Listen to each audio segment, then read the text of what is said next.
it's almost like you're watching a guy that is a phenomenon, because it is not logical that his fastball would continue to elevate in miles per hour. There are some analytics that have to do with it, some spin rate things that you can do to increase that, but I think it's a big part of his mechanics. We look back at his first Major League start right here. That's his first strikeout right there. Mark Teixeira, later in the same game.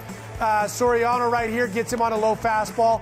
And then you look to this year, that looks a lot like Jacob deGrom right there, right? It looks a lot like what you see. But now you see he gathers himself, takes a little longer over his front leg before he drives to the plate. And then he really drives with his back foot, stays directly straight, and it looks like he's actually throwing easier. So what I did here was put an overlay of the Soriano at bat versus the one this season. You see them, watch them both start now. Now the old deGrom goes a lot quicker to the plate. You see he's out in front.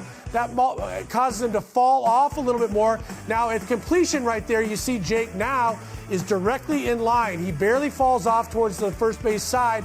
That allows his motion to stay very consistent. And as he's talked about, his mechanics have become more repeatable, and that drive is lengthened his stride slightly. His arm slot is very consistent, and he says that it's easier for him to release the ball. The ball feels like it comes out of his hand better now than it did even when he had more effort. But I think the big key there is he's a little bit bigger, he's stronger, he has the analytics behind him, and he's not falling off to the first base side, allowing his arm slot to be almost perfect.